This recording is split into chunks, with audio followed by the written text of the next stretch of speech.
Olá, povo de Deus, sejam muito bem-vindos ao podcast A Palavra Pode. Eu sou o pastor Walter Nascimento e criei esse canal para levar até você, através de conversa, o poder de Deus.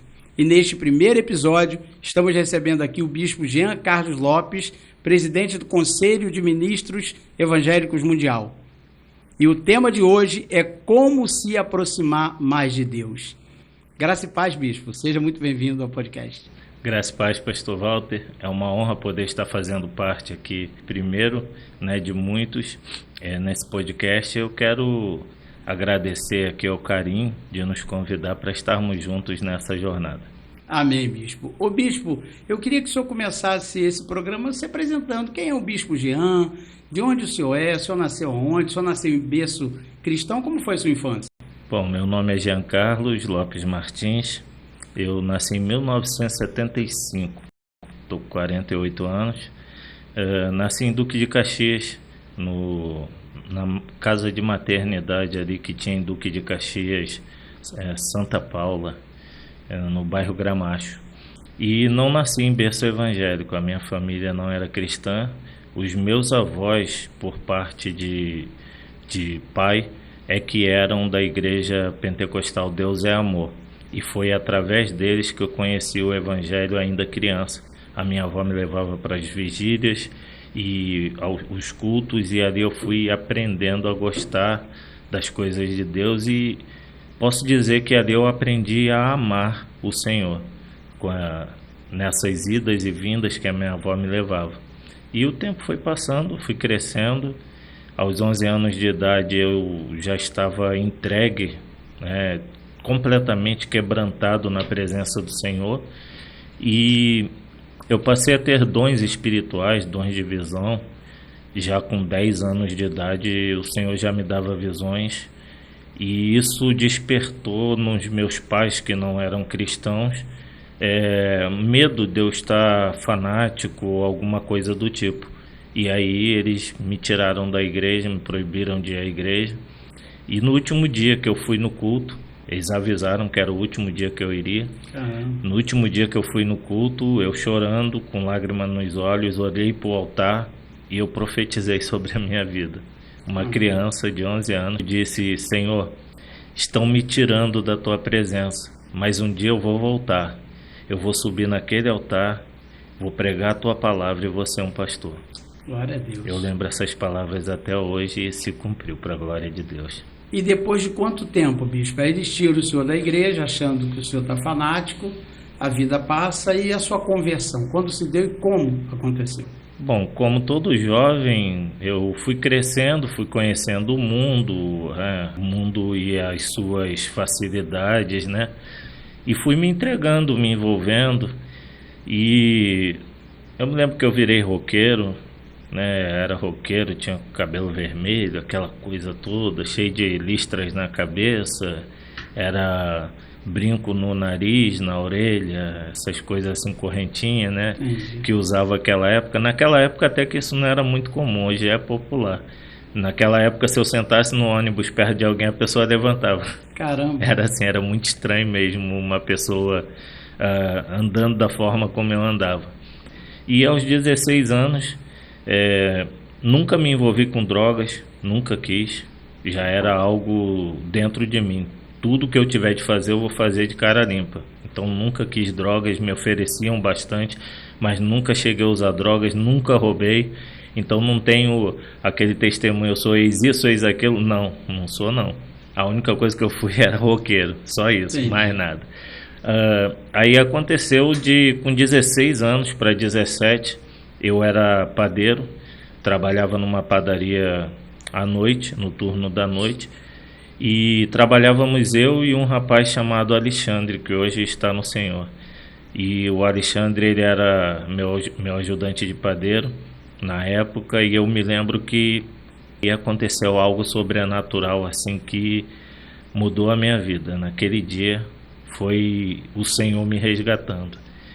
Eu pegava no trabalho, eram por volta de meia-noite, a gente rodava a primeira massa, preparar o pão, deixar tudo certinho, e eu chegava na padaria umas 10 horas. E quando deu esse horário, eu cheguei na padaria, estranhei que o ajudante não estava lá comigo e entrei, abri a porta, entrei e quando eu botei um papelão no chão e um saco de 1 quilo de açúcar para deitar a cabeça, que eu deitei, eu fiquei preso. No mesmo momento que eu me deitei, eu fiquei preso, paralisado. Não conseguia me mexer, não conseguia falar, não conseguia fazer nada. E começou a ver aquele pânico. E eu vi como se no chão à minha frente se abrisse um buraco escuro e um ser saía de dentro daquele buraco. Não dava para dizer que era uma pessoa, porque eu não via rosto, era só a silhueta de alguém. Vinha e se envolvia nas minhas pernas como se fosse uma névoa e começava a me puxar. Conforme ele me puxava, para dentro do buraco, eu sentia uma dor horrível no corpo e o meu corpo ficava gelado. E eu queria gritar e não conseguia, eu queria pedir ajuda, não dava. E eu estava longe da igreja. Desde os 10, 11 anos eu estava longe da igreja, nunca mais tive contato com as coisas de Deus. E eu tentei orar, mas não lembrava como... Eu me lembrei de quando uma vez me levaram na igreja católica e tinha a oração do credo. E eu tentei orar o credo, não consegui. E até que quando eu olhei para frente, aquele ser estava com o meu corpo já quase entrando naquele buraco. Aí o desespero bateu e eu falei na minha mente com Deus e disse: Senhor, se tu me livrar hoje disso aqui, eu entrego a minha vida amanhã na tua presença. No momento que eu fiz esse voto, foi a oração sincera, porque eu queria uma oração decorada que eu tinha aprendido. Sim. E parece que Deus estava esperando de mim um relacionamento pessoal que eu pudesse, de maneira liberal e direta. E quando eu falei isso com o Senhor, aquele espírito largou a minha alma, ela voltou para dentro do corpo, eu caí de pé, já me coloquei de pé, não me lembro que eu me sentei, eu estava em pé quando aquilo aconteceu, e eu vi aquele ser sair através da parede e ir embora. Tremendo, hein? No dia seguinte, na mesma noite, o ajudante chegou para trabalhar. Eu estava lá sentado, pálido, branco, e ele chegou para falar comigo e disse: ué, o que aconteceu? Falei: cara, senta aí que eu vou te contar. E contei para ele. Ele falou: tu não vai acreditar, eu tive aqui 9 horas da noite, mas senti um peso tão grande aqui dentro, eu fui embora com medo, não quis ficar aqui não. Caramba! Aí quando ele chegou já era depois. Aí conversamos, tudo bem. No dia seguinte eu fui para a igreja. Fui procurar a mesma igreja que eu fui quando eu tinha os 11 anos. Achei, a igreja ainda era no mesmo lugar.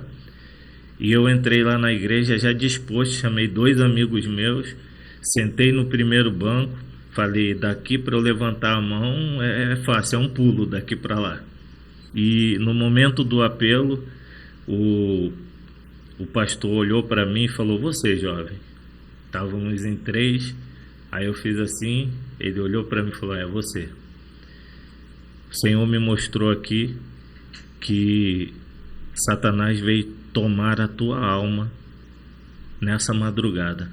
E Deus está te dando uma última oportunidade. Eu fiquei assim, eu nunca vi aquele homem na minha frente. Ele estava assumindo a igreja naquele dia. Ninguém sabia da história. E aquilo me surpreendeu, me chocou bastante. Eu fui à frente com as mãos erguidas, chorando, me lancei aos pés do Senhor e ali fiquei na presença de Deus até então. Então, assim, foi algo que realmente mudou a minha vida. Eu posso dizer hoje que hoje eu sou escravo de Cristo. Eu não presto nem para desviar mais. Eu tenho que estar na presença dele de qualquer jeito. Ô bispo, e ao contar essa experiência para os seus pais, qual foi a reação? Se converteu todo mundo. A minha mãe foi para a igreja, não eram cristãos. O senhor já contou no próximo dia, nos próximos dias, depois que aconteceu, fui chamando e contando a eles o que tinha acontecido. E eles deram graças a Deus, porque eu andava com uma galera estranha demais. Pessoal muito estranho, que falava estranho, se vestia esquisito. E eles achavam, minha mãe principalmente, que eu usava drogas e tudo, mas eu nunca quis usar drogas. E quando ela me viu indo para a igreja, isso foi um alívio para a vida dela. Logo depois ela se converteu. Caramba, o senhor vê como são as coisas, né? O senhor, quando bem jovem, eles tiram o senhor da igreja por achar que o senhor é fanático e depois dão graças a Deus da experiência que o senhor teve com Deus, que o levou na presença do Senhor novamente. A minha mãe me ajudou muito no ministério lá que nós temos, né? A Church App, que é a nossa igreja, apaixonados pela palavra. Até esqueci de falar da igreja no início, a Church App, vai falar, né? já. E aconteceu que minha mãe, a pastora Creuza, ela partiu para o Senhor em 2016, mas foi uma mulher de Deus fantástica. Eu tive a oportunidade de congregar lá com o senhor, e a sua mãe realmente faz falta. A gente vê muita gente ruim morrendo, e o mundo fala, vai fazer falta e tal, mas quando morre uma intercessora, quando morre alguém de Deus, quando morre alguém que faz o bem, né? Alguém que ora, aí sim o mundo fica mais pobre. Verdade, verdade. E hoje meu pai é pastor lá no ministério com a gente, está com 77 anos. Então, eu queria que o senhor falasse justamente isso. Qual que é seu ministério, onde fica, qual é a igreja? Bom, nós somos da Church App, que é a igreja Apaixonados pela Palavra, e é em Duque de Caxias, ali no bairro Pilar, Rua Oreste da Silva, número 106, quadra F. A nossa igreja é a sede própria da nossa igreja. Nós estamos ali às terças, quintas, às terças e sexta, terça-feira às 19, sexta-feira às 8 da manhã, consagração, e domingo às 9 às 19 horas. E ali é bom, né, bispo? Porque bem pertinho tem um monte, né? Verdade. Quando precisa buscar o poder, igual nós evangélicos falamos, né? A gente sobe ao monte, oramos de madrugada, e é uma prática de vocês ali, né? Sim, sim. Tem um Monte do Azeite, o pessoal gosta muito de ir. Eu, como moro longe, aí quando eu preciso de Irajá, que é mais próximo da onde eu moro, mas para o pessoal da igreja, ali é um pulo. E ainda dá, bispo, eu queria até que o senhor falasse um pouco de ir ao monte, porque o senhor viu que a gente está vivendo o panorama da cidade onde a gente mora, não é fácil, não. Então, alguns montes que eu particularmente ia no passado, igual eu frequentei, eu não vou me lembrar o nome, mas tinha um monte em Auma que eu ia. Parece que não tem como mais ir. Não dá mais. Porque as comunidades são muito violentas e os montes estão geralmente inseridos nesse meio. A gente tem que tomar cuidado, né? Eu estive no Monte de Raiz da Serra, um dia desse aí, ainda é um monte que dá para subir, mas o senhor sabe algum que já não pode subir, até para os nossos irmãos que estão assistindo agora ficarem ligados, né? Sim. A maioria dos montes aqui na Zona Norte já não se pode mais subir. O Ubatã, que era um monte que o pessoal ia muito ali, na região de Realengo, né? A gente subia muito, não dá mais. Criou-se uma favela ao redor ali que não tem condições nenhuma de você subir mais. A Raiz da Serra era um monte que eu gostava muito de ir. Aquela região também está muito perigosa, ainda dá para subir. Na Estrada Velha de Petrópolis, é esse que o senhor está falando? Esse mesmo. Ainda dá, mas a região está muito perigosa. Dito que dentro de poucos anos a coisa vai acontecer igual aconteceu no Ubatã. Tem um em Santa Cruz da Serra que é muito visitado. O pessoal vai muito, e tem também um que eu ia no passado, Monte Oreb, em Nilópolis, não sei como está. Eu não sei mais do Monte Oreb. Ali, é complicado. Eu não sei mais do Monte Oreb, mas eu sei que, tipo, o lá que a gente sobe, o Monte do Azeite, né, ali na entrada da fundação em Duque de Caxias, ali no bairro Pilar, ali é uma área que é reservada, não é um monte muito alto, é uma propriedade, entendeu? Então, assim, é tranquilo para subir ali. Tem até uma certa segurança, então é um local bem melhor para o pessoal que gosta de fazer um retiro espiritual, fazer as orações. Acredito que ali seja um excelente lugar. No de Raiz da Serra eu cheguei a subir, ficar 3 dias lá no monte, em jejum e oração. E para a glória de Deus, desde o primeiro dia, só foi chegar lá em cima, foi chuva até o 3º dia. Mas permanecemos firmes lá em oração e jejum. Ô bispo, qual que é a importância do monte na vida do crente? Porque a Bíblia vai dizer No Novo Testamento, o Senhor Jesus disse: quando quiser orar, entre na sua casa, no seu quarto, feche a porta, e o Deus que lhe vê no secreto, ele vai te abençoar. Mas a gente tem esse costume ainda é válido hoje em dia? Eu acredito que é extremamente válido o costume de estar indo ao monte, porque na nossa casa é difícil ter privacidade, porque sempre alguém está te chamando, te tirando daquele ambiente. E a ida ao monte é o lugar como se fosse a porta do teu quarto fechada, não vai ter ninguém para te incomodar ali, e ali você está entregue totalmente ao Senhor. Se a nossa subida ao monte, a ideia for realmente essa, você vai estar se retirando da sociedade, do contexto onde vivo, e me colocando num contexto extremamente espiritual, aonde ali eu estou entregue completamente ao Senhor. Eu só estou disponível novamente para a minha vida e para as outras coisas quando eu sair daquele ambiente. Então, para mim, o monte tem essa importância. E um ambiente também totalmente favorável, né? Porque ali as brasas estão juntas, né? Ali está todo mundo buscando a Deus. É igual aquela história de você acender uma fogueira e tirar uma brasa e colocar ela à parte, daqui a pouco ela vai se apagar. Ali está todo mundo clamando, todo mundo com o mesmo objetivo e atrai a presença de Deus, né? Sim, atrai. Amém. Ô bispo, eu queria que o senhor falasse um pouco do COMEN, né? Do Conselho de Ministros Evangélico Mundial, que o senhor preside. Como é que funciona? Quem quiser fazer parte, como que faz? Então, o COMEN, Conselho de Ministros Evangélicos Mundial, foi fundado em 1999. Já tem um tempinho. Tempo. E desde 1999 nós estamos formando ministros, capacitando, né, ministros para a pregação da palavra de Deus. O propósito do conselho é congregar ministros independente de sua congregação, denominação religiosa, independente da igreja que ele faça parte. Nós queremos congregar esses ministros. E eu priorizo ainda mais os ministros de igreja pequena. Eu vou tentar explicar. É como se fosse uma missão que Deus colocou sobre mim, que os ministros de igreja grande já estão estabelecidos, já têm comandar. Os de igreja pequena não. Eles estão pequenos, às vezes a igreja ainda não é registrada, precisam de uma orientação, de alguém para dar um rumo a eles, precisa de uma capacitação para aqueles obreiros, para administrar melhor a palavra de Deus, precisa se organizar, porque eu vejo igreja de duas formas. Igreja como organismo, nós somos membros do corpo de Cristo, e vejo igreja como organização.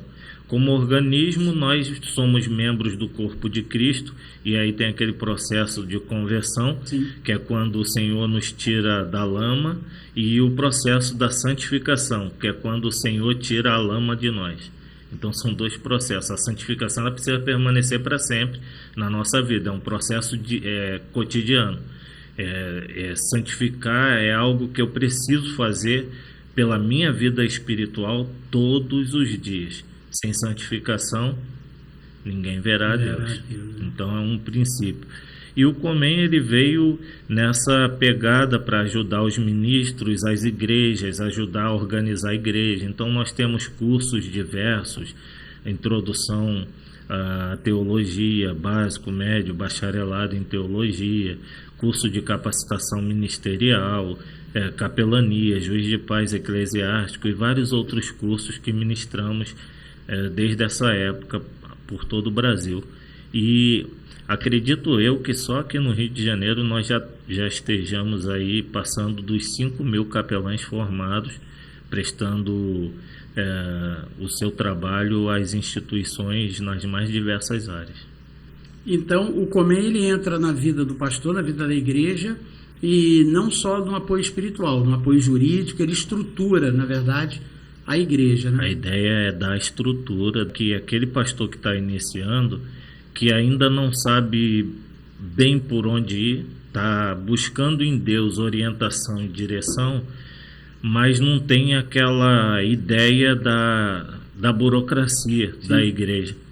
E eu acho que é onde muitos ministérios se perdem, o líder tem uma boa intimidade com Deus, uma boa vida espiritual, mas não tem aquela estrutura necessária na capacitação para poder levar adiante seu ministério.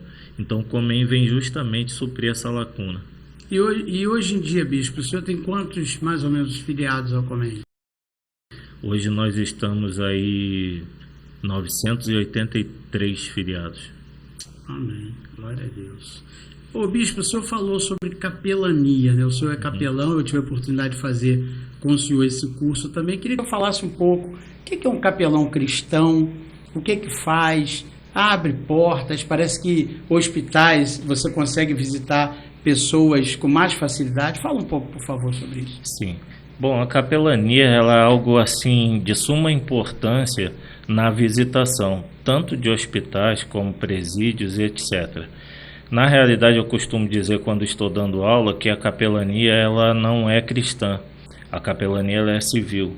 E eu explico, a capelania ela não é cristã pelo seguinte fato: toda religião no país ela está em pé de igualdade.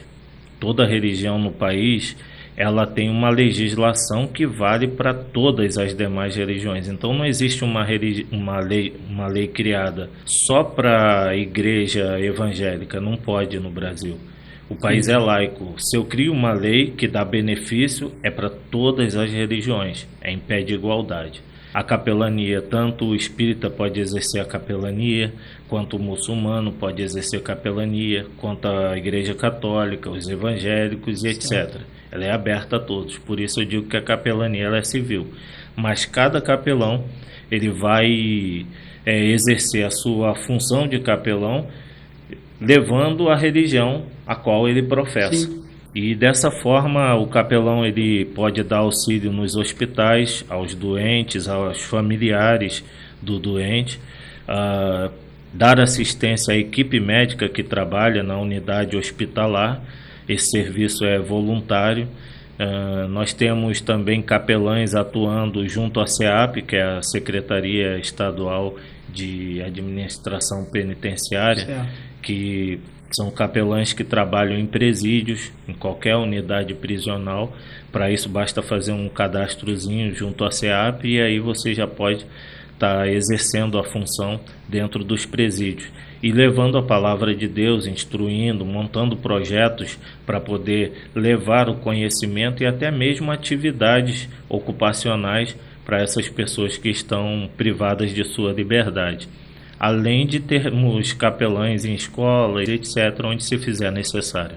Então, qualquer pessoa, qualquer irmão que está nos assistindo agora, que queira se tornar um capelão, uma capelã, está apto, pode ser. Então, pelo Código Civil, para ser capelão, hoje em dia, é necessário ser maior de idade, ter um curso de capelania, né, porque a lei diz que para a capelania, a lei aprovada em 2005, sancionada pela governadora do Rio, então, que era Rosinha Mateus, de 2005, ela diz que para ser um capelão no Rio de Janeiro, é necessário ser formado em teologia. Sim. Aí tem um acréscimo ali, dizendo que se no caso de não haver um capelão formado em teologia, um leigo devidamente qualificado pode ocupar a função, ou seja, a necessidade de um curso de capelania para que assim o leigo possa ser capacitado e exercer a função de capelania. Então qualquer pessoa, cristão ou de outra religião, que queira fazer um curso de capelania para dar assistência religiosa àqueles que estão internados em instituições tanto particulares quanto os civis e militares. Eles podem fazer. E isso abre portas até... Eu já tive oportunidade, como capelão também, de hospitais e fora da hora da visita, se apresentando como capelão, de Sim. ter essa oportunidade de poder entrar, fazer uma oração, levar uma palavra. Isso. Cada unidade hospitalar, ela tem a sua própria regra, né? Então é diferente. Numa unidade hospitalar não vai ser igual na outra. O capelão precisa se adequar às regras daquela unidade hospitalar. Por exemplo, o Hospital Geral de Bom Sucesso. Você chega lá como capelão, você assina no livro dos capelães, mostra a tua identificação e aí você entra. Por exemplo, aquele hospital no Meier, Salgado Filho, Salgado né? Filho. Lá no Salgado Filho tem o horário de visitação da família, né, onde a família visita, e depois do horário da família, aí os capelães entram para poder dar assistência. Cada unidade tem uma peculiaridade na forma que administra. Entendi, mas abre portas, né? Abre portas, sim. O Bispo Comem também forma juiz de paz, né? Eu também tive a oportunidade de fazer o curso com o senhor e eu queria que o senhor falasse sobre esse curso. Eu até, há um tempo atrás, já há alguns anos, pela misericórdia, pela graça de Deus, ministrei um casamento de uma amiga, uma jornalista que hoje está morando fora do país e foi muito bacana. O que se precisa fazer para se tornar um juiz de paz? Quais os direitos e deveres? Ok, vamos falar sobre o juiz de paz eclesiástico. Teve um grande problema da questão do juiz de paz eclesiástico 2, 3 anos atrás, ou até um pouco mais, não me lembro agora a data ao certo, porque houve uma ação do sindicato dos cartórios para proibir que pastores e líderes religiosos exercessem a função de juiz de paz eclesiástico. E a ideia foi que não se podia usar o termo juiz. O nome juiz não poderia ser utilizado porque não somos juiz de direito. E a lei aprovada no estado do Rio de Janeiro, ela dizia que pastores e padres poderiam ser juiz de paz eclesiástico, ou juiz de paz eclesiástico. A lei só dava a cobertura a pastores e padres. Então essa lei ela foi derrubada, porém a Constituição Federal do Brasil ela rege também a questão de casamento religioso com efeito civil. E ela diz que o casamento religioso tem o seu efeito civil. Quem é que regulamenta a legislação relacionada a casamento? É o Código Civil. No Código Civil também está lá o artigo da lei dizendo que o casamento religioso é equivalente ao casamento civil se observar da forma da lei. Então a nossa ideia no curso Juiz de Paz Eclesiástico é pegar toda a legislação, mostrar para o ministro de Paz Eclesiástico como ele executar um casamento religioso e dar o efeito civil nesse casamento dentro da lei, porque a Constituição já te garante o direito e o Código Civil também garante o direito. Mesmo que a lei estadual aqui no Rio de Janeiro ela tenha sido revogada, né, pelo judiciário, e mesmo que isso tenha acontecido, mas a gente tem a lei federal e tem o Código Civil que garante o direito. Só não podemos mais usar o nome juiz de paz.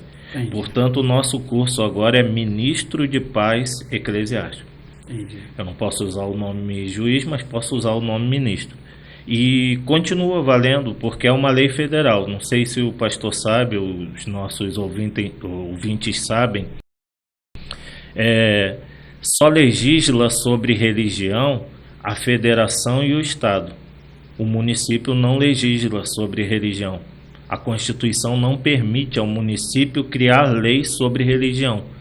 Só a federação, que é o governo federal, e os estados. Por exemplo, eu tenho uma lei que apoia o casamento religioso com efeito civil. Legal.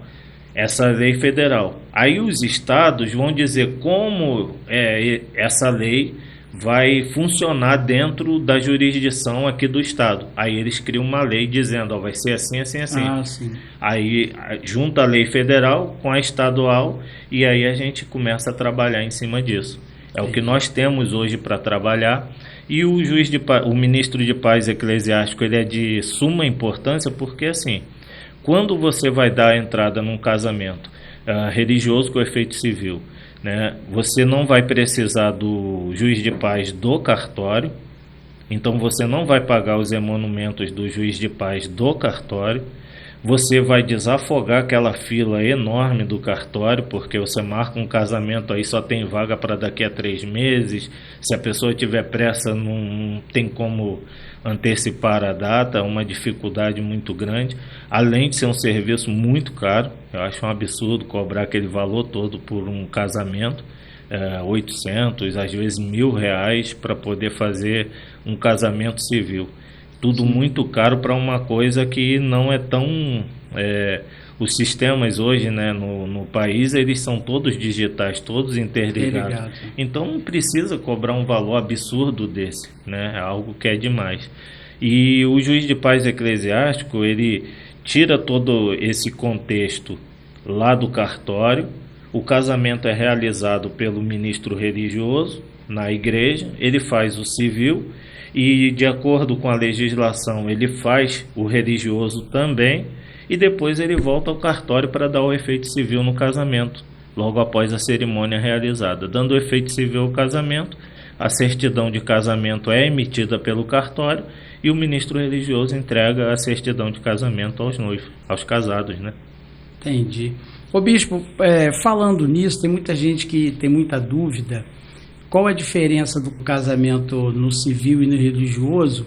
E hoje a gente está vivendo dias de facilidade, né? As pessoas fazem uma união estável. Uhum. Eu queria que o senhor, como um homem de Deus, um bispo, até presidente de um conselho desse, destrinchasse qual que é a diferença da união estável para o casamento e, na parte espiritual, diante de Deus, a união estável tem o mesmo valor do casamento? É uma pergunta bem pertinente para a realidade que nós estamos vivendo hoje. Ainda mais porque, assim, eu vejo até o ano de 1824, se não me falha a memória, os casamentos no Brasil eram realizados somente no religioso. O Estado, a federação, né, ainda não tinha casamento civil. Se alguém queria casar, tinha que procurar uma igreja para poder se casar até essa data de 1824. Então, quando alguém queria casar, procurava a igreja. Sim. E na igreja eles faziam casamento, era lançado os dados no livro da igreja. Inclusive, a essa época, até os nascimentos, né, eram registrados no livro da igreja. Batismo, livro da igreja, tudo isso era nos livros da igreja. Quando havia uma investigação, ia-se na igreja para consultar e saber a questão de casamento, bigamia, etc. E quando o casamento civil foi instituído no país, ele vem sendo instituído com uma proposta. É um contrato que vai rezar quais os direitos e deveres, né, depois do casamento, se esse casamento vier a se dissolver. Então, o casamento no Brasil ele pode ser de comunhão parcial de bens, comunhão Sim. total de bens e etc. Tem várias formas de casamento, de regime de casamento no Brasil. E aí você olhando por esse aspecto, o casamento civil ele é apenas um contrato que vai reger os direitos de ambas as partes após a dissolução desse casamento. Ou seja, o casamento civil, na minha opinião, humilde opinião, ele não tem um valor maior do que o casamento religioso para mim. Por quê? Porque existem cristãos que se casam no civil e acham que está tudo certo, não precisa da bênção de Deus de casar diante do Senhor. Eles estão desprezando aquilo que Deus instituiu para abraçar o que o homem instituiu. O casamento religioso é muito mais importante que o casamento civil. É claro que não adianta eu casar somente no religioso e não no civil e achar que está tudo certo, porque nós temos que dar a César o que é de César e a Deus o que é de Deus. Ou seja, eu tenho que andar direito na minha vida espiritual e na minha vida como cidadão, na minha vida social. Daí a necessidade de casar no civil e casar no religioso também. Agora, na questão do casamento, na união, né, estável. União estável. Qual que é a diferença do casamento em si para a união estável? Com a insegurança jurídica que a gente está vivendo no país, hoje em dia eu posso te dizer que não vai haver uma diferença muito grande, que até quem está na união estável passa a ter direito, né, à partilha de bens no caso da dissolução. Então, o contrato de casamento e a união estável está dando quase os mesmos direitos de um casamento oficialmente realizado. Acredito que a união estável só tem a diferença que eu posso ter uma união estável mesmo antes de estar divorciado. Sim.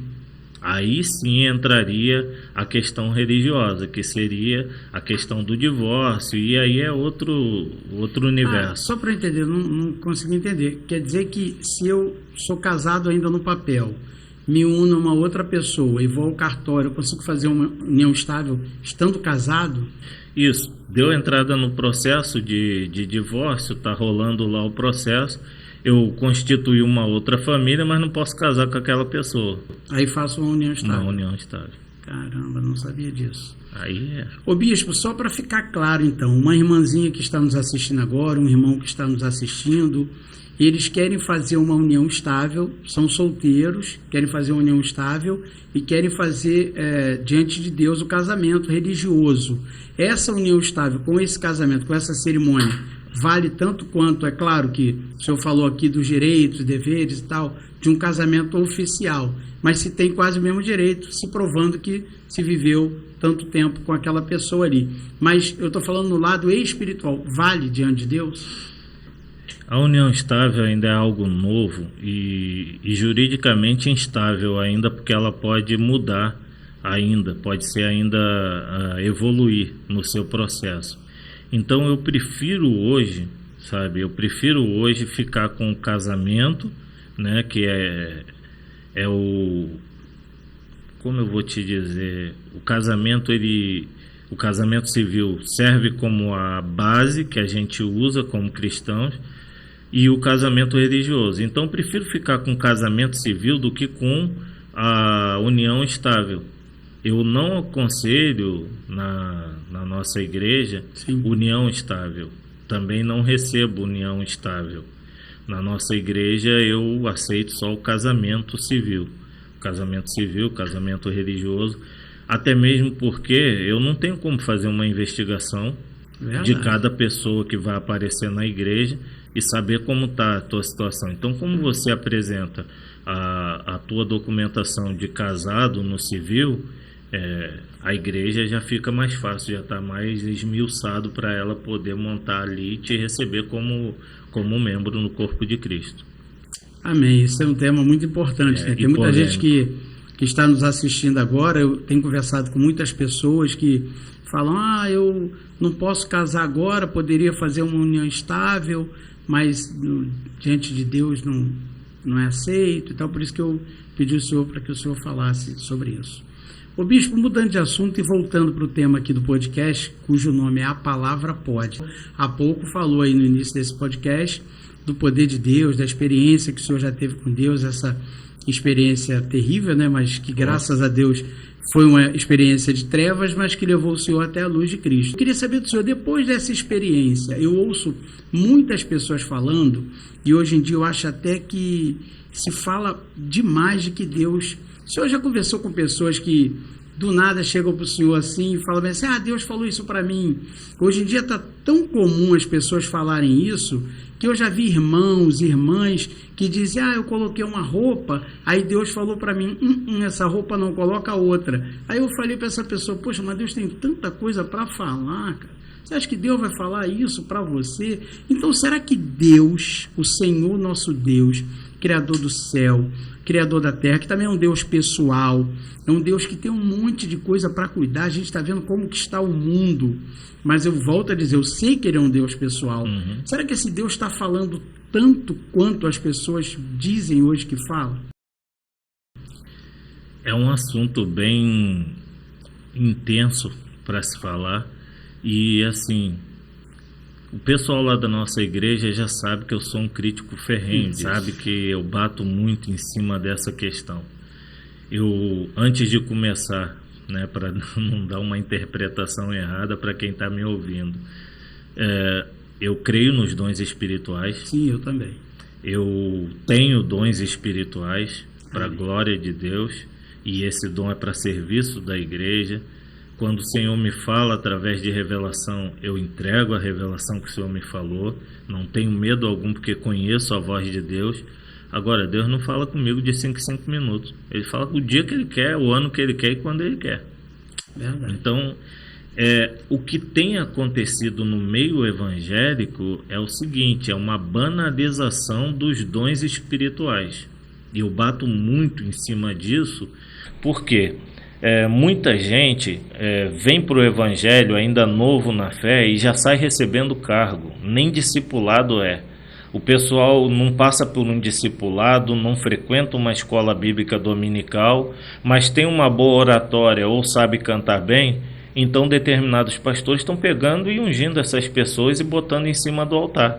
Parece que é para segurar, né? Para segurar, para aprender. E uma pessoa que não sentou para aprender, quando ela se coloca de pé para ensinar, ela não vai ter conteúdo para passar. E uma das exigências do apóstolo Paulo, quando escreve a Timóteo, o pastor Timóteo, em 1 Timóteo capítulo 3, para quem almeja o episcopado, o ministério, quem deseja estar nesse ministério, uma das exigências é que seja apto a ensinar. Se você não sabe ensinar, se você não tem conhecimento para transmitir, então desculpa, você não é apto ao ministério, a Bíblia te condena. Hoje, o que nós vemos são pastores criando suas próprias regras para botar alguém no ministério. E isso não existe na Bíblia. Eu não faço as minhas regras para as coisas de Deus, eu cumpro as regras estabelecidas do que está na Bíblia. Eu não entendo, porque a Bíblia diz o seguinte, que eu não devo consagrar nenhum neófito na fé, nenhum novo na fé. A Bíblia é clara, expressa, explícita nisso. E os pastores pegam gente que um ano e meio de igreja já está botando para o diaconato, já está botando para isso, para aquilo. Pessoas que não tiveram ainda uma estrutura, uma experiência. E a própria Bíblia vai dizer, o apóstolo Paulo falando, eles vão sim, vai descer e cair no laço do diabo. Entendi. Aí é um grande problema a gente ver pessoas de 5 minutos falando, Deus está falando aqui comigo, a pessoa está conversando contigo, Deus está falando aqui comigo, que é isso, isso e isso. Ou seja, a pessoa já perdeu a capacidade de discernir o que é ela pensando e o que é Deus falando. É aquela coisa automática, hoje em dia também com o avançar da internet, das mídias sociais e tal, quantas das vezes a gente não abre aí o telefone e aí no canal do YouTube, Deus mandou você parar aqui agora, não sei o que, fica aquelas profetadas prontas. Horrível. Aquela coisa louca, aquela coisa maluca que não dá para entender. Quem conhece o mínimo, um pouquinho da palavra de Deus discerne isso, mas tem tanto crente que vai atrás disso. Você vê que as lives desse pessoal fica lotada de gente. Quando abre uma live para profetada, mandar o pessoal botar o nome ali, junta de gente atrás disso.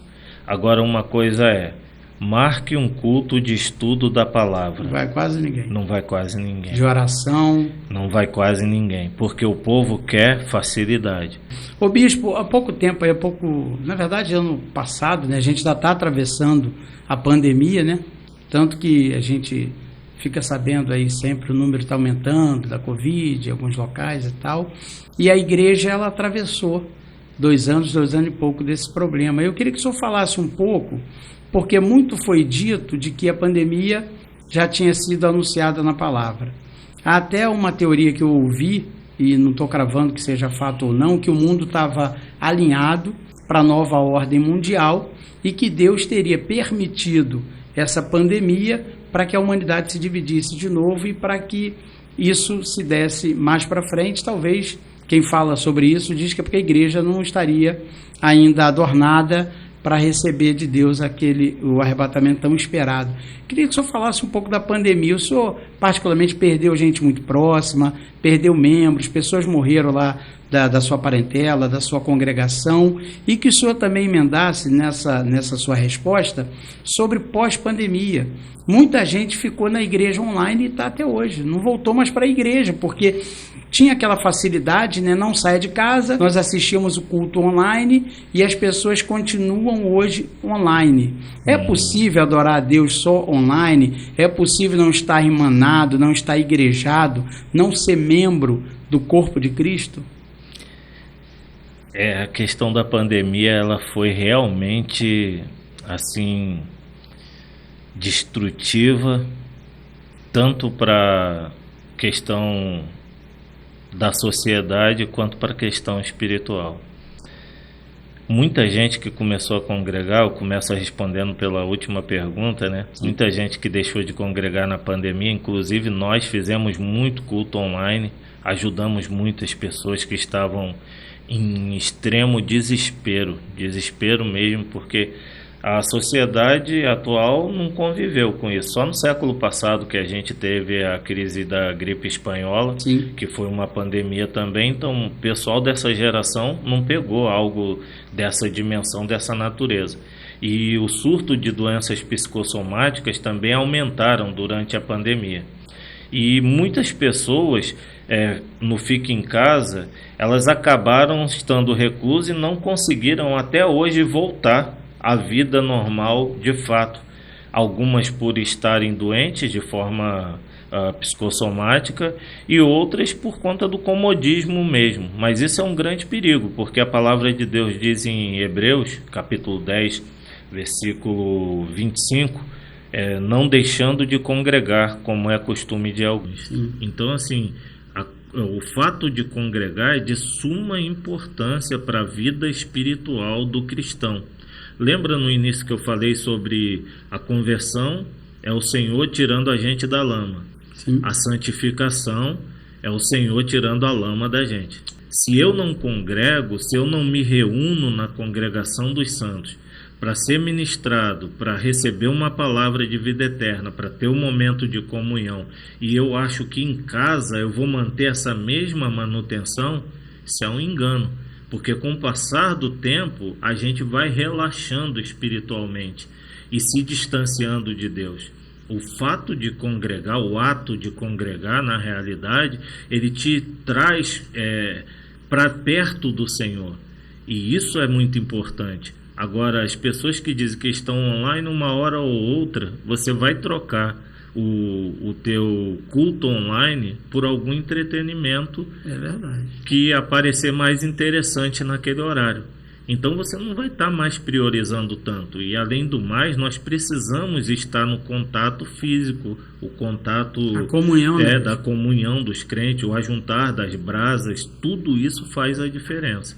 Então deixar de congregar não é uma opção, não é algo que a Bíblia venha dizer pode fazer, não existe isso. No Novo Testamento, aqui Hebreus capítulo 10, verso 25, é claro em dizer que nós precisamos congregar sim, há uma necessidade, não podemos deixar de congregar. Agora, na pandemia eu não perdi membros, graças a Deus, não perdemos também parentes, todos estão aí para a glória de Deus, por conta da questão da pandemia. Foi um momento difícil, extremamente difícil, para você aprender a viver numa sociedade completamente transformada, né? E além de, nesse período da pandemia, eu começar a lidar com questões de depressão, cuidar de pessoas com depressão, transtorno de ansiedade, esquizofrenia, síndrome do pânico, e foi pipocando essas enfermidades psicossomáticas, e eu tive que ir aprendendo a entender essas pessoas e ajudar essas pessoas.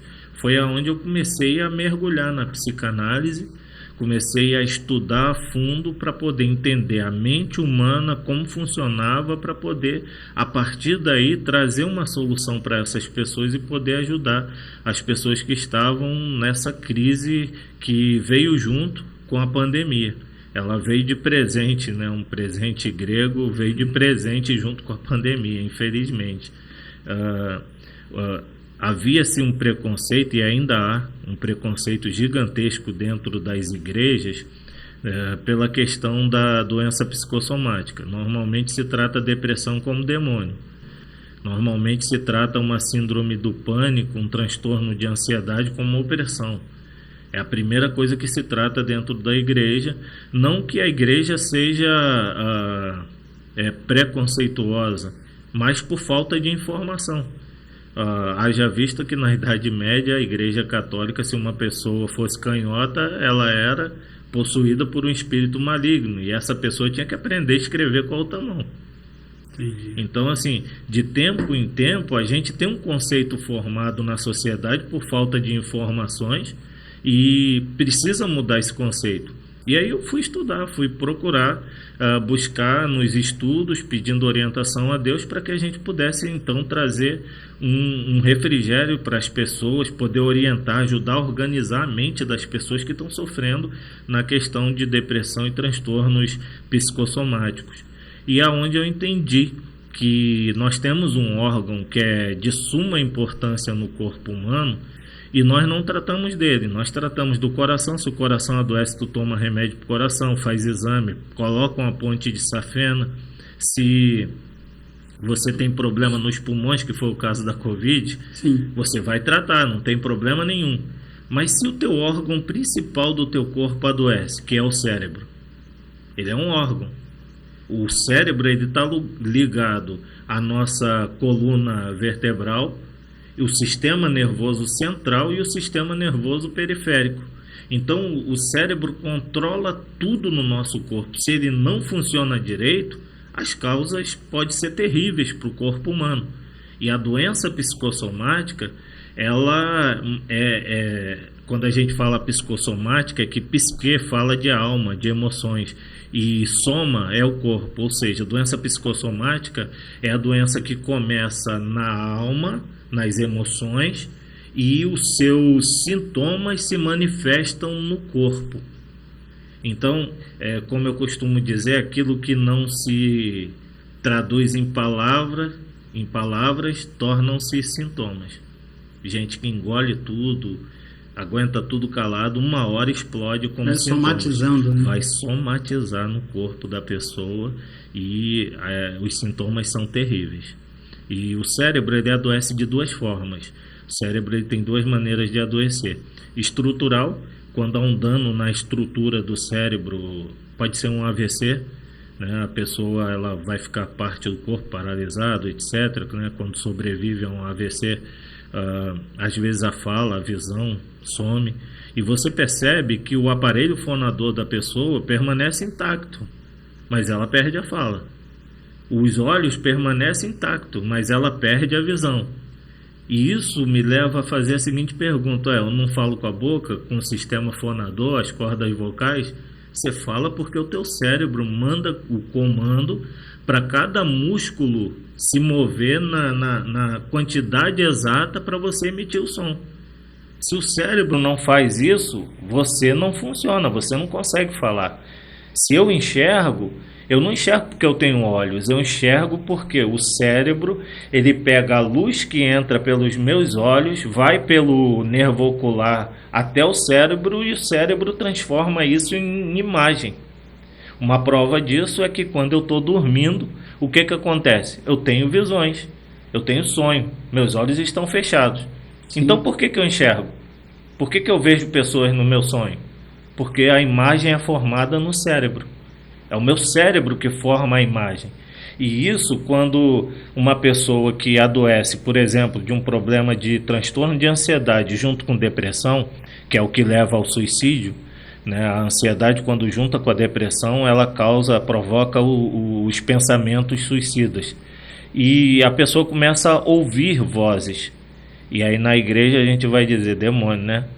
Até se eu escuto uma voz assim, meu irmão, que não tá falando bem, até eu vou dizer que é o demônio. Não tem para que eu dizer que é outra coisa. Mas se você ouviu vozes, já recebeu oração, já colocou a igreja de joelhos, e a pessoa continua em crise, gente, é doença. Leva para tratar. Não é espiritual, então é físico. Vamos tratar isso aí. Médico para tratar isso. Psiquiatra, psicólogo, os terapeutas, os psicanalistas. Tem que se fazer esse tratamento. Ele é de suma importância que a igreja tenha esse discernimento. Então é necessário.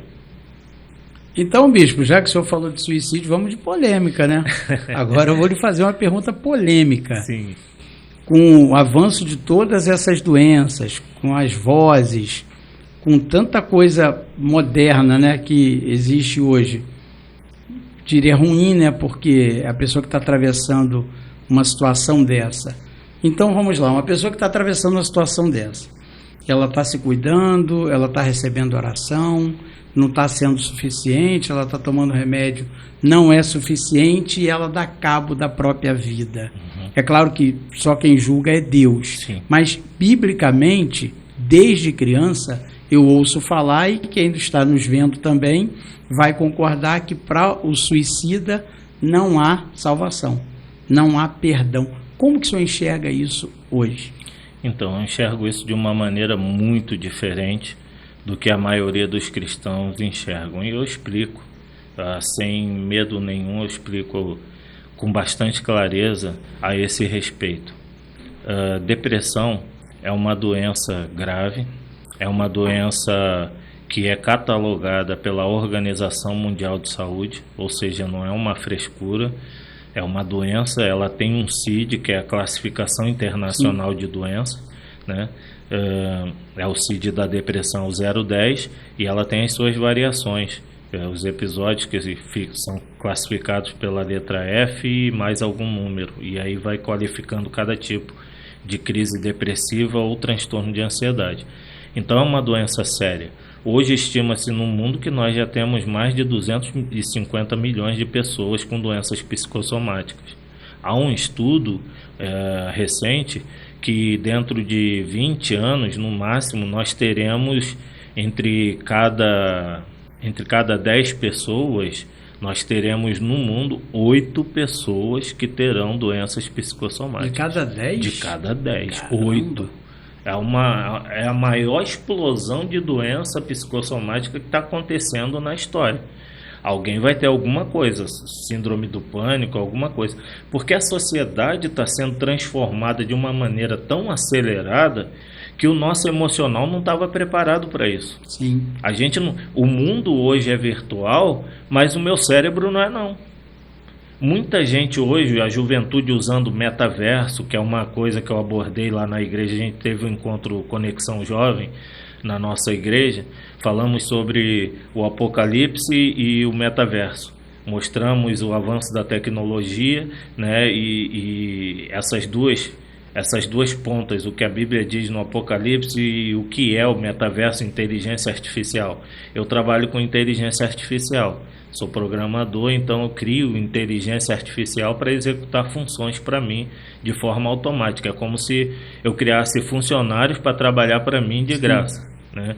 Então, assim, o advento da inteligência artificial hoje, ela tem sido um problema muito grande. As pessoas que entram no metaverso, elas têm problemas psicológicos muito grandes. Fala-se muito da realidade virtual, né? Mas essa realidade ela é muito danosa, porque o mundo é virtual, mas o teu cérebro ele não é virtual.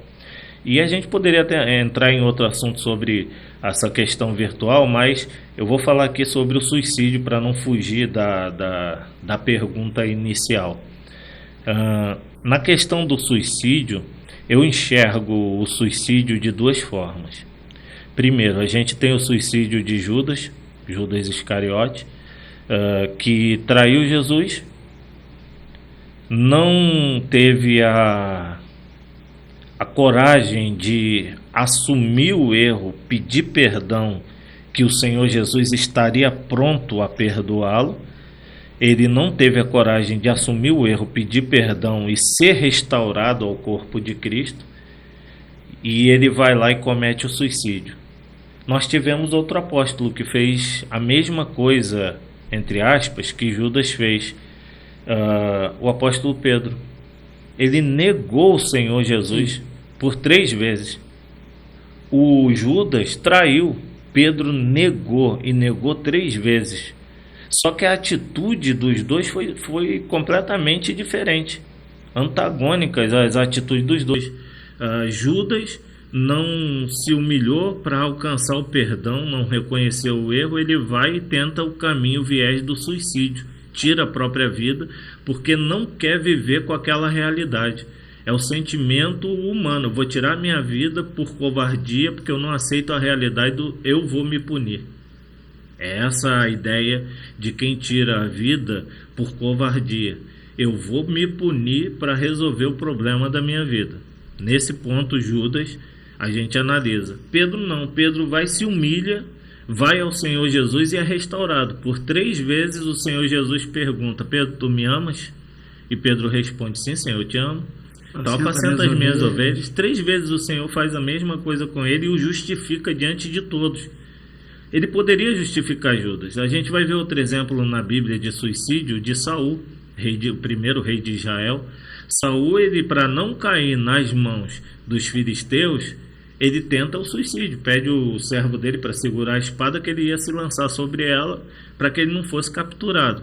Então também por covardia. O problema de Saul é que ele já vem numa sequência imensa lá de trás, onde ele vem desagradando a Deus, desobedecendo a Deus. E aí quando ele tenta de todas as formas e chega num funil onde ele não tem mais para onde fugir, ele vai buscar o suicídio, ao invés de buscar a misericórdia de Deus. Nesses casos do suicídio por covardia, sim, eu acredito que não há salvação. No caso do suicídio por doença, aí a gente analisa por um outro aspecto. Por exemplo, as pessoas dizem que, biblicamente, como o pastor falou aqui, biblicamente o suicida não herda do reino dos céus, é o que as pessoas dizem aí fora. Mas Apocalipse 22:15, a Bíblia está dizendo: ficarão de fora os cães, os feiticeiros, os que se prostituem e os homicidas. E não os suicidas, os homicidas, quem tira a vida de alguém por motivo fútil. Ou seja, não fala dos suicidas. Não há uma referência na Bíblia dizendo os suicidas não herdarão o reino dos céus. Os homicidas, sim, está aqui, Apocalipse 22:15, é claro. O homicídio também é condenado nos 10 mandamentos, não matarás. Sim. É a mesma coisa, está reafirmando o que está nos 10 mandamentos. Agora, no caso aqui de quem está doente, uma pessoa que está doente com depressão, por exemplo, a gente tem alguém doente dos pulmões, que está sofrendo com Covid, e essa pessoa morreu porque a Covid, né, o vírus lá afetou o seu pulmão, etc. Uma pessoa que morre por HIV é porque adquiriu o vírus, a imunidade do seu corpo é dissipada, né, e a pessoa começa a absorver todo tipo de doença. Aí você tem também a pessoa que sofre de problema cardíaco, uma hora o coração não aguenta, a pessoa morreu. O problema era do coração. São doenças que acontecem. A pneumonia em alguém, principalmente em adultos, ela é seríssima e leva à morte. A depressão leva à morte. Só que ela não é um vírus. É uma doença que acontece no teu cérebro. A depressão mata, mas mata pelo suicídio.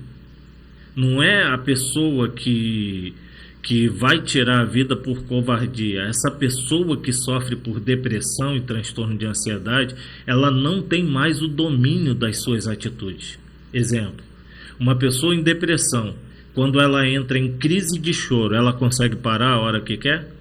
Não consegue. Porque quando eu quero chorar, eu vou para o meu canto, choro, mas a hora que eu quero parar de chorar, eu paro de chorar. Uma pessoa em crise de depressão, ela perde o controle, porque o seu cérebro está derramando sobre ela uma descarga emocional. É muita enzima química sendo derramado sobre o corpo daquela pessoa. Ela sente uma culpa, uma angústia muito grande sobre o seu corpo e ela não consegue controlar aquilo. Então, como eu vou punir alguém que o seu órgão que comanda o seu corpo, que é o cérebro, não está funcionando direito e está lutando contra aquela pessoa. Ela não é responsável pelos seus atos. Nesse caso, eu vejo que Deus vê a pessoa lutando contra a doença, tratando da doença, mas chega um dia que a pessoa vai morrer por essa doença. Só que a forma que essa doença mata é diferente, ela mata pelo suicídio. E aí está a dificuldade de muita gente aceitar a doença que te mata pelo suicídio. Mas se o meu cérebro não está bem, por exemplo, eu tratei de uma pessoa com esquizofrenia, que a pessoa ela tomava os remédios e um dia chegaram para ela na igreja e falaram: Deus revelou que você não precisa tomar remédio. A pessoa sabia do caso dela. Deus revelou que você não precisa mais tomar remédio, etc e tal. E essa pessoa parou de tomar o remédio, confiando em Deus, sinceramente, né? E semanas depois ela teve um surto. Atacou uma pessoa na rua, quase matou essa pessoa. Passou 6 meses no sanatório para se reestabilizar e voltar à sociedade. Ele é um presbítero na casa de Deus, esse irmão. Só que ele não pode parar de tomar o remédio, porque ele começa a ver coisas. O cérebro gera nele imagens, visões de alguém tentando te matar, e ele vai contra essa pessoa para tentar lutar. Como eu vou culpar essa pessoa do que ela está vendo? Para ela é real. O fato dentro da cabeça dela está acontecendo. Para mim aqui fora não, porque o cérebro dela está doente. Ô bispo, é bem polêmico isso. Demais. Muito polêmico e óbvio que isso aí é um absurdo, né, da tal da profecia de que manda parar de tomar remédio. Agora, o senhor também sabe, nós sabemos, quem está em casa também tem essa certeza, que nós temos um inimigo espiritual. Sim. Que sopra na nossa mente, que manda dardos inflamados. Então, eu fiz essa pergunta ao senhor e muito me interessa, até porque eu sofro de depressão. Já tive depressão por 2 vezes. Eu sou daquele que fazia coro dizendo que depressão é demônio, que depressão é ausência de Deus, que depressão é frescura. Eu chegava a dizer, poxa, eu trabalho muito, eu não tenho tempo para isso. Quando isso me afetou de uma maneira fortíssima, um baque enorme. Eu me lembro de ter chegado a uma emergência, mas chorava aos cântaros, horrores assim, de choro. E quando eu cheguei a essa emergência psiquiátrica, eu vi ali alguns pacientes que estavam aguardando atendimento e se socando, querendo bater a cabeça. Eu falei, meu Deus, será que eu estou maluco? Será que eu estou... Quando chegou a minha vez, o médico até brincando comigo, e eu sem expressão nenhuma, só chorava. E ele disse, Walter, você não é maluco. Você só está enfrentando um problema difícil. Eu falei, doutor, eu preciso de uma medicação para segurar o choro, porque é uma coisa enlouquecedora, vem de dentro do corpo, da alma, você não controla e você chora horrores. E eu já tive por 2 vezes, e eu já sabia um dos remédios que eu deveria tomar para tirar um pouco da aflição, porque tem também a parte da aflição. Agora é claro, bispo, que nós sabemos que temos um inimigo espiritual, que o que ele faz? Não que a depressão seja coisa do diabo, mas ele maximiza o sofrimento. Ele chega a falar bem assim, está sofrendo, então toma mais um pouquinho. Então eu tomei os remédios que o médico me passou, foram importantíssimos. Aquelas medicações me tiraram o choro, me controlaram as emoções, e eu fui desmamando. Só que o que acontece? O que funciona para mim talvez não funcione para o senhor. Talvez não funcione para esse irmão e essa irmã que está nos vendo aí através da internet, mas comigo tem funcionado.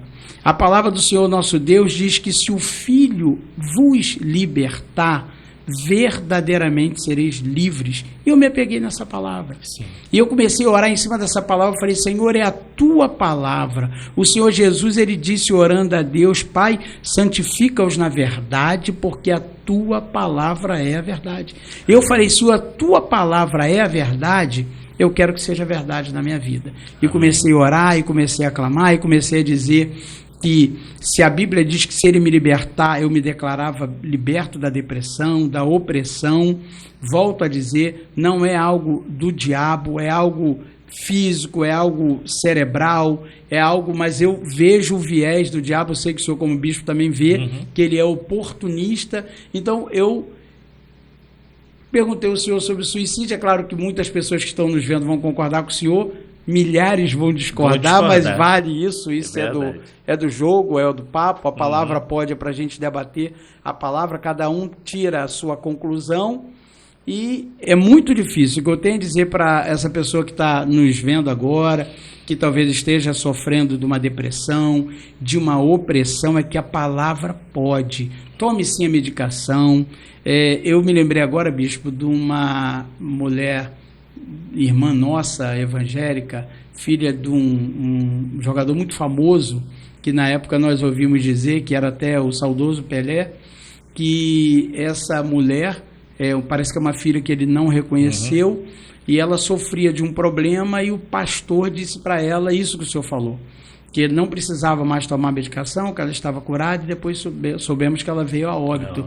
Então, é muito importante a pessoa tomar medicação e saber que pastor, irmãos, é para te conduzir espiritualmente, pastor é para te aconselhar, quem vai cuidar de você, quem vai cuidar da sua saúde, é o médico, não é o pastor. O pastor ele vai orar com você, o pastor ele vai te estimular, o pastor vai te falar da palavra, mas é o médico que é importante para cuidar da sua saúde. Então, é um tema muito polêmico. Obrigado por o senhor dividir com a gente. Olha, só um acréscimo ainda nesse ponto. Sim. Existem doenças de cunho físico e de cunho espiritual. E o senhor abordou aí uma parte interessante, que é o seguinte: no mundo, na Bíblia, olhando a Bíblia, nós vamos ver o Senhor Jesus curando uma senhora que andava encurvada, né?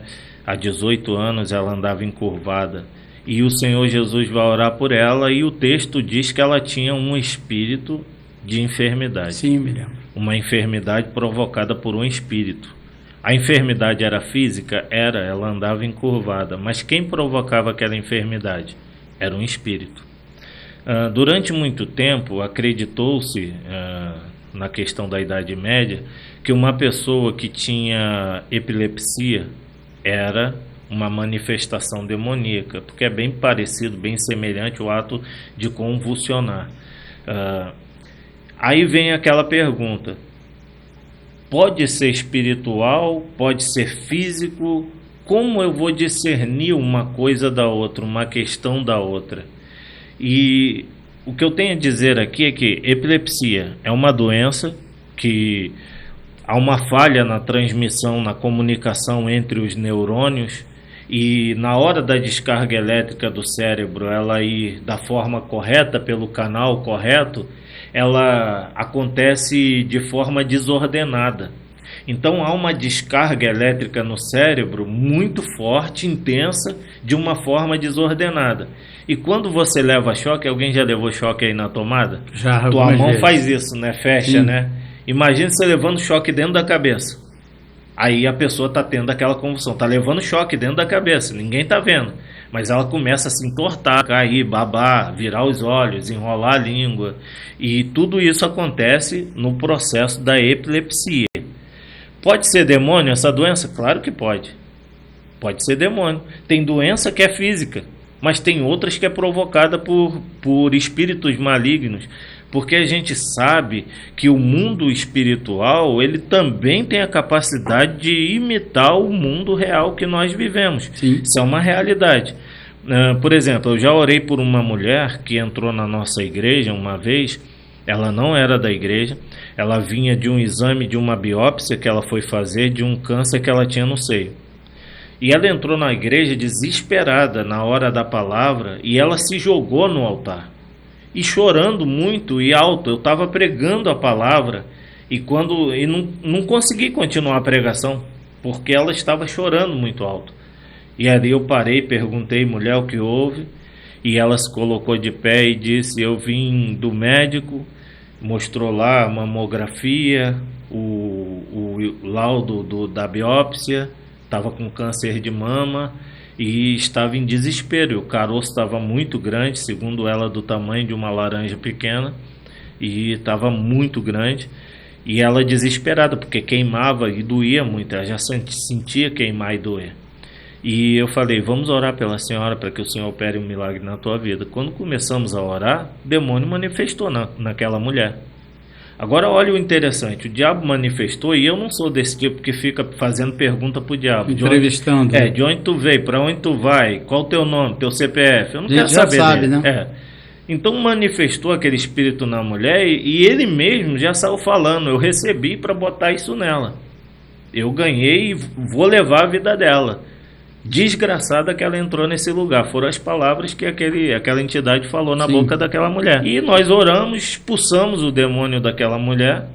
E logo depois, ela voltando a si, eu pedi às obreiras que fossem com ela, né, no banheiro, desse uma água a ela e que ela procurasse o caroço. A mulher volta agora chorando, mas de alegria. Glória a Deus. Que o caroço não estava mais sobre ela. Amém. Ou seja, era uma doença no corpo físico, diagnosticada com exames científicos, mas que estava sendo provocada pelo diabo. Verdade. Percebe agora que a gente precisa tratar qualquer doença primeiramente com oração? É o primeiro remédio, é a oração. Se você orou, os sintomas não pararam, eles são persistentes, continuam, procure orientação médica. Exatamente. Porque como o senhor disse, o pastor, ele é o teu guia na questão espiritual. Sim. Mas Deus deixou os médicos aqui na terra para poder nos dar a direção no tratamento da nossa saúde. Os médicos são ministros de Deus para tratar a nossa saúde. Inclusive na pandemia de Covid, eles foram excepcionais, toda a equipe de saúde aí, de parabéns, onde todo mundo se escondia em casa, eles estavam no fronte de batalha aí, cuidando de todo mundo. Foram os heróis, né? Foram os heróis.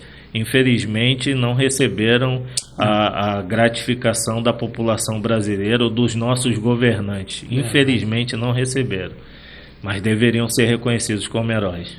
Bispo, filhos contra pais, pais contra filhos, o amor se esfriando, esse ataque do Hamas a Israel, essas guerras aí, a guerra da Rússia e da Ucrânia, seria o que isso, Bispo? A gente está próximo do fim? Pastor, assim, tudo isso acontecendo, ao meu ver, são sinais da vinda de Jesus. No Evangelho de Mateus, no capítulo 24, a Bíblia vai dizer que a respeito daquele dia e hora, ninguém sabe. O dia e a hora da vinda de Jesus, ninguém sabe. Nem os anjos no céu, nem o Filho, que estava na terra naquele momento, mas somente o Pai. Agora ele sabe. Agora ele sabe porque ele está ao lado do Pai, então nada mais é oculto a ele. Mas naquela condição, naquele momento, não sabia. E a gente vê no decorrer dos tempos muita gente tentando marcar uma data para a volta de Jesus. E a última foi a comunidade científica, que disse que, segundo o calendário dos maias, o retorno de Jesus seria em 2012, seria o fim do mundo, né, que aconteceria. A gente já teve outras religiões marcando data da vinda de Jesus, como os adventistas, né, do sétimo dia, as testemunhas de Jeová. Teve aquele Jim Jones, né, que foi uma tragédia. Exatamente, deu um coquetel venenoso lá para toda a membresia e o pessoal morreu, etc. Então, assim, a gente sempre vai ver isso se repetindo no decorrer da história. Mas não acredite se alguém vier dizer, Jesus vai voltar no dia tal, ano tal. Não vai. Isso a gente não tem domínio sobre essa questão. Porém, a Bíblia diz que tem sinais que vão indicar a vinda ou retorno de nosso Senhor Jesus Cristo. Eu gosto muito de olhar com bons olhos uma profecia em Mateus capítulo 24, que ela vai falar da seguinte forma, a profecia da figueira. Não sei se o senhor já viu, quando ela começar a florescer, não passará esta geração sem que se cumpra os acontecimentos ali que o Senhor Jesus está descrevendo em Mateus capítulo 24. Eu gosto muito dessa profecia porque, assim, aquela geração que ouviu as palavras de Jesus, no momento que ele falou, aquela geração não existe há muito tempo. Há muito tempo. E eles não viram o cumprir, né, das profecias ali acontecendo. O máximo que foi do pessoal do ano 70, vendo Jerusalém sendo invadida para controlar uma rebelião dos judeus, e foi até no ano que Vespasiano se tornou imperador de Roma. Foi um ano que teve 3 imperadores no Império Romano, e o filho dele, o Tito, entrou em Jerusalém para controlar uma rebelião, e se cumpriu a profecia de Jesus de Mateus 24, quando o Senhor Jesus disse que ai das que estiverem grávidas naquele dia. Sim. Né? Nesse dia, quando eles entraram em Jerusalém, eles entraram com tanta fúria, porque as legiões que Roma chamou para ajudar a conter a rebelião dos judeus foram as legiões que eram ali próximas. O historiador Flávio Joséfo, ele vai relatar no livro A Guerra dos Hebreus, dos Judeus, ele vai relatar no seu livro que as legiões chamadas foram as legiões dos povos que eram inimigos de Israel. É que o Império Romano, ele abraçava o povo dominado, alguns deles podiam se tornar soldados e fazer parte do Império. Então, aquelas legiões ali eram inimigas de Israel. Quando eles são levados junto com o imperador, com o comandante Tito, para Jerusalém, para conter aquela revolta dos judeus, eles vão na intenção de vingança. Tanto é que quando eles entram, o massacre é terrível. As mulheres grávidas, elas tinham a barriga cortada, a criança arrancada do ventre, e eram mortas ali as crianças. Por isso o Senhor Jesus disse: ai das que estiverem grávidas nesse dia. Foram tantos judeus mortos, segundo o historiador, que o mar da Galileia ficou vermelho como sangue. Foram 1 milhão de judeus mortos nesse evento. Então, assim, foi uma tragédia muito grande, profetizada pelo Senhor Jesus, que se cumpriu no ano 70. O templo foi queimado, destruído. Não era a ordem de Roma destruir o templo. E aconteceu a destruição do templo, puseram fogo no templo, e aí se cumpre Mateus 24, o Senhor Jesus dizendo: não ficará pedra sobre pedra que não fosse derrubada. E aí se cumpriu porque o templo queimou por dias. Quando o incêndio terminou, que as pedras esfriaram, o ouro do templo tinha derretido e entranhado entre as pedras. E o pessoal começou a saquear o templo, remover pedra sobre pedra para poder raspar o ouro que derreteu com o incêndio e tirar dali. E ali se cumpriu à risca a profecia do Senhor Jesus, quando diz que não ficaria pedra sobre pedra que não fosse removida. Quando a gente olha essa parte da profecia do Senhor Jesus se cumprindo, aí vem a outra parte da profecia de Mateus 24, que é quando fala da profecia da figueira. Quando ela começa a brotar, não passaria esta geração sem que os sinais da vinda de Cristo começassem a ser evidentes no mundo. Aquela geração que Jesus estava presente, eles não duraram até o dia de hoje. Mas a figueira, ela é símbolo de Israel. E Israel começou a florescer novamente agora, recentemente, 1946, a ONU, numa reunião presidida por Oswaldo Aranha, ela vai decretar o Estado de Israel e vai permitir Israel dar aquela faixa de terra para Israel e vai permitir Israel voltar a povoar a terra que era sua por origem, que desde o ano 135 Israel não voltava mais para a sua terra. Por quê? Porque o imperador Adriano baniu os judeus de voltarem à sua terra. Foi a última rebelião dos judeus. A fúria dele foi tão grande que ele disse que qualquer judeu que voltasse à sua pátria seria morto. E aí ele mudou o nome do local, botou o nome de Hélia Capitolina, e aí fez toda uma transformação no local.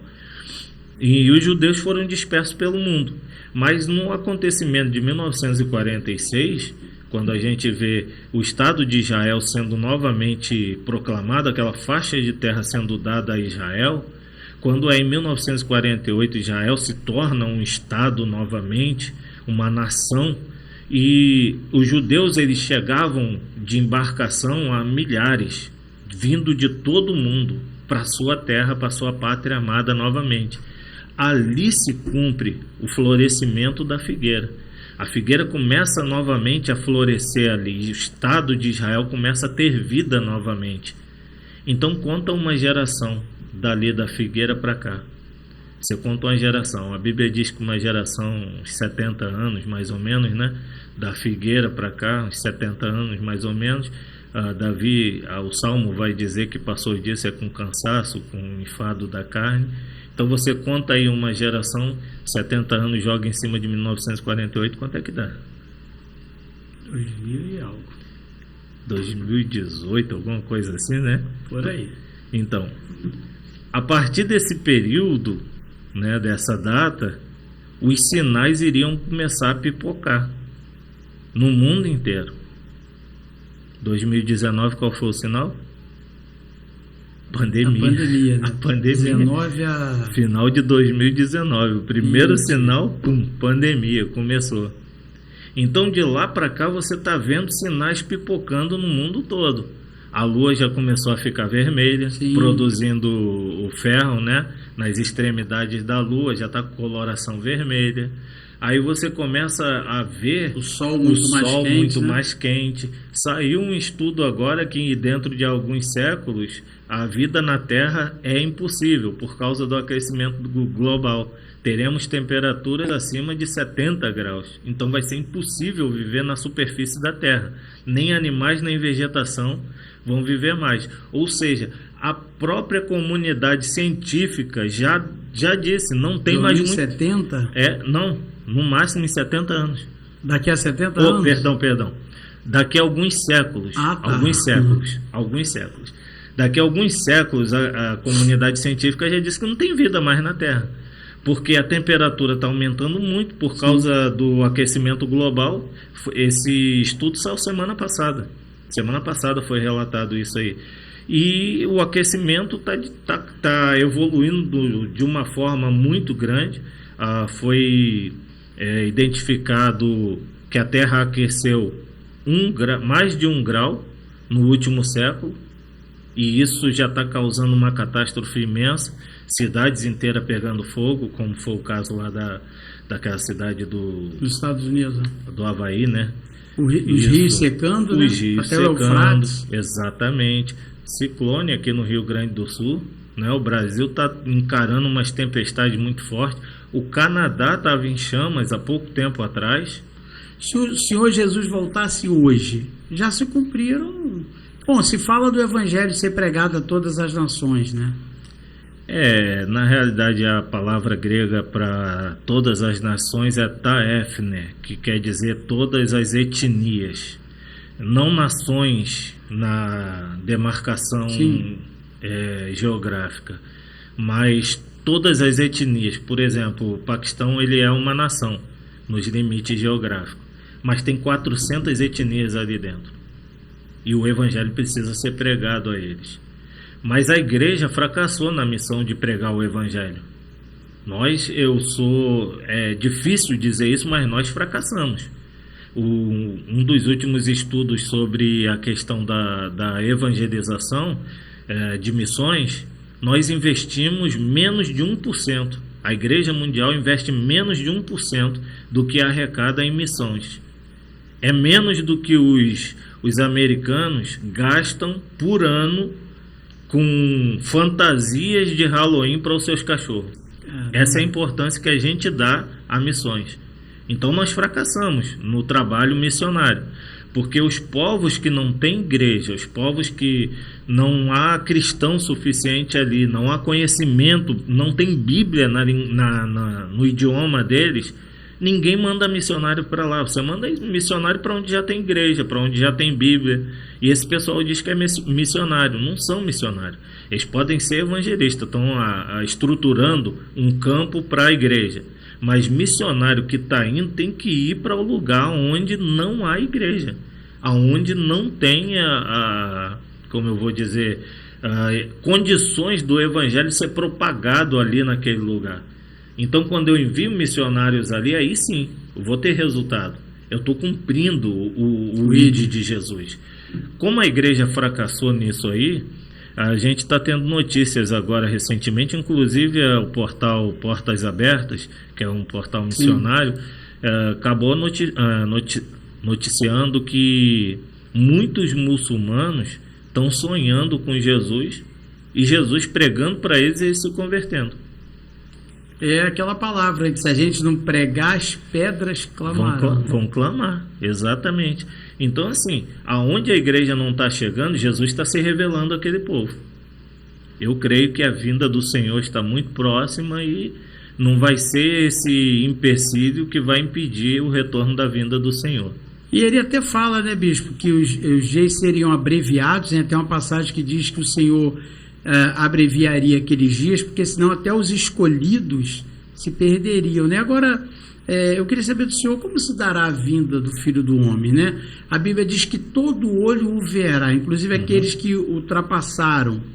E a gente aprendeu de um arrebatamento secreto. Qual que é a verdade? Como que o senhor enxerga isso? O arrebatamento vai ser secreto, como nós aprendemos aí, até cantamos, onde está aquele povo barulhento? Diz que um será levado, um será deixado. Estaríamos nós aqui no podcast, de repente, no piscar de olhos, o senhor some, e aí fica o microfone, e eu e o Wagner, caramba, cadê o bispo? E o bispo sumiu, o Senhor Jesus voltou, e para outros, não, o Senhor Jesus voltou e todo olho está vendo. A Bíblia diz que como um clarão que sai do Oriente e se põe no Ocidente, assim será a vinda do Filho do Homem. Como se dará isso na sua ótica? Eu vou dizer igual meu irmão fala, eu já saio na rua procurando as crianças, porque se elas tiverem, Jesus ainda não voltou. Verdade. Então já é preocupação dele, mas vamos lá.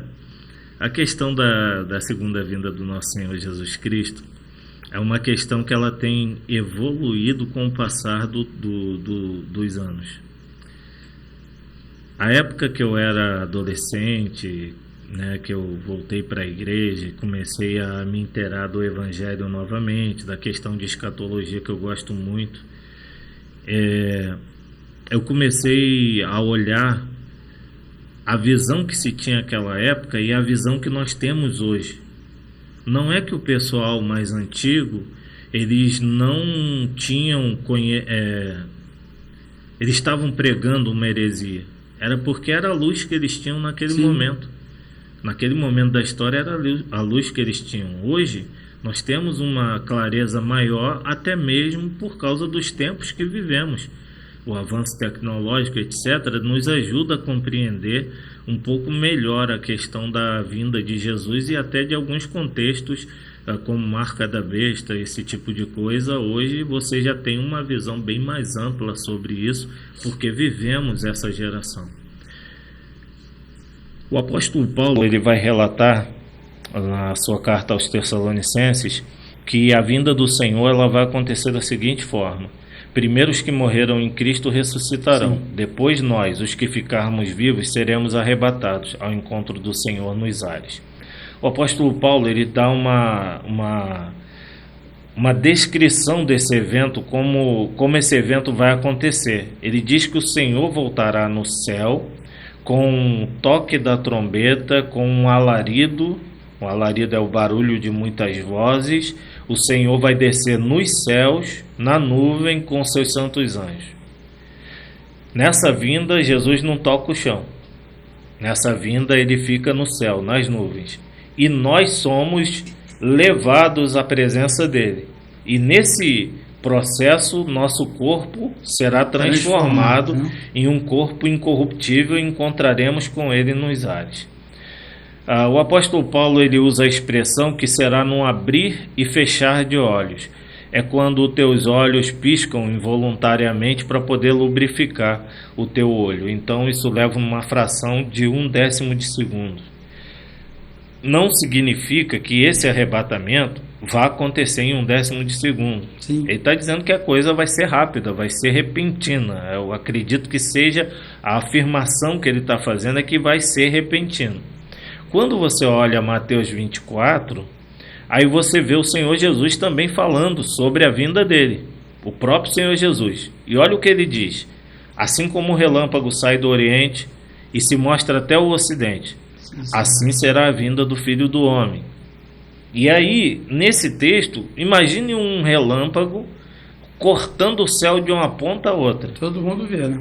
Todo mundo vai enxergar isso. Não tem como alguém não ver o que está acontecendo. Dessa maneira, Jesus, quando descer para arrebatar a igreja, todo mundo vai ver, vai ter consciência do que aconteceu. E vai se arrepender. Vai ficar angustiado, porque não vai dar tempo da pessoa mudar a sua conduta naquele momento.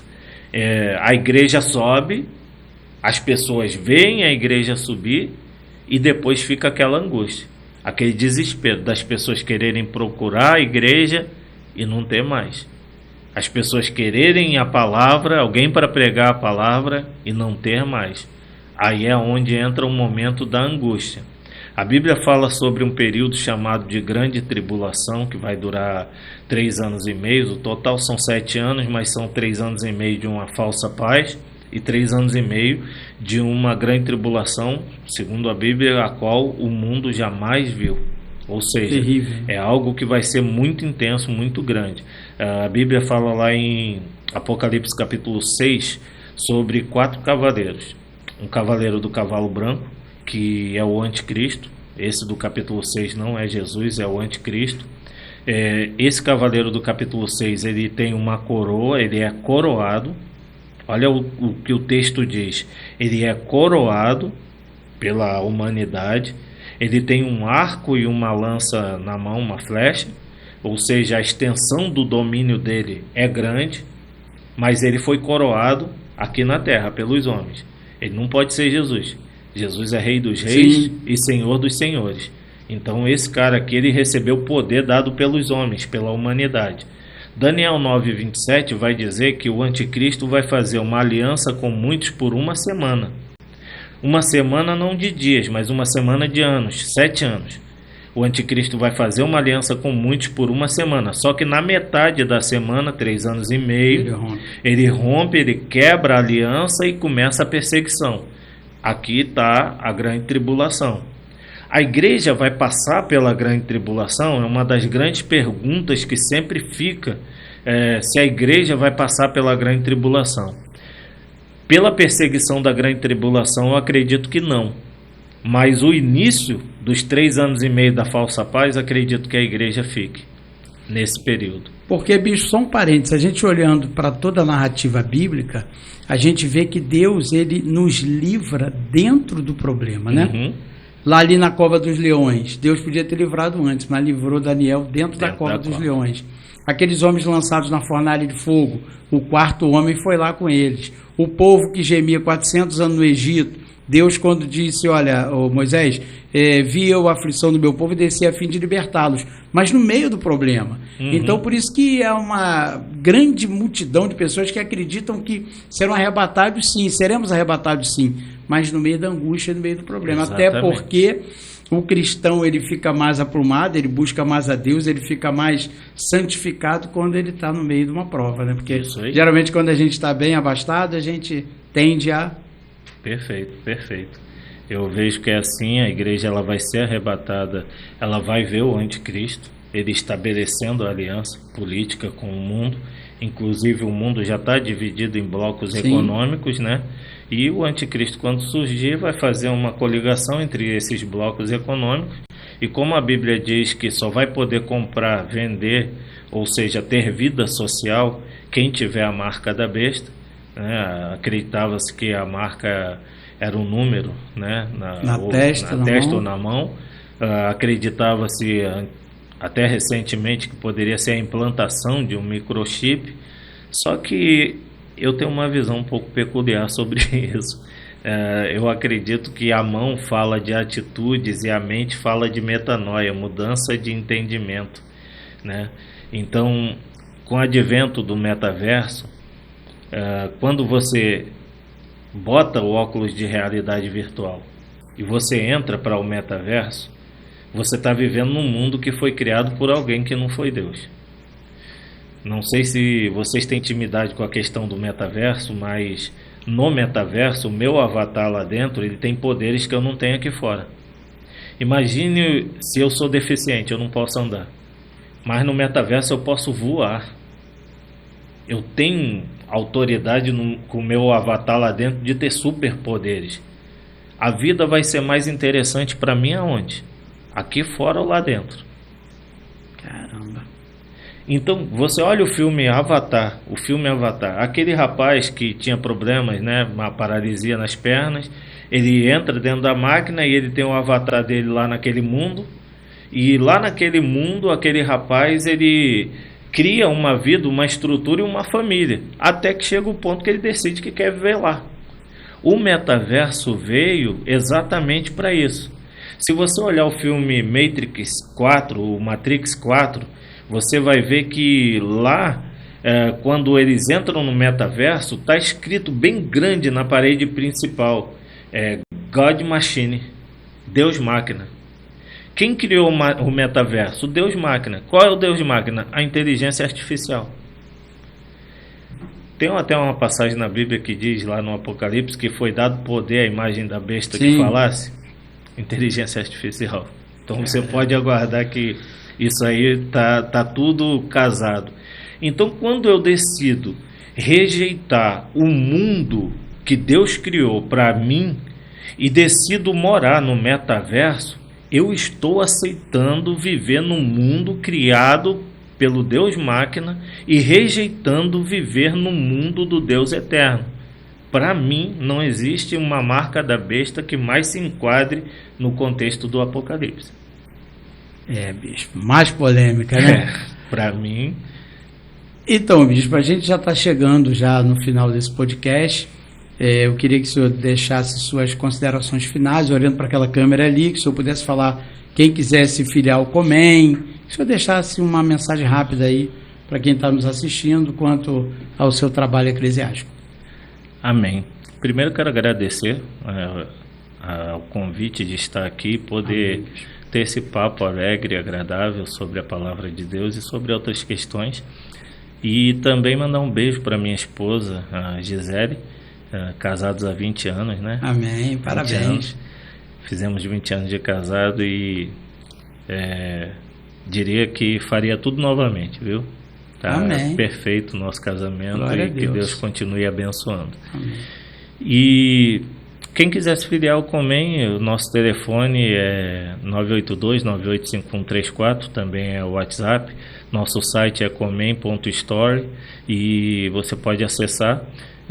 Temos cursos, né, como já falei aqui, diversos. Você pode acessar, pedir a sua filiação. Nós vamos te explicar o processo de filiação.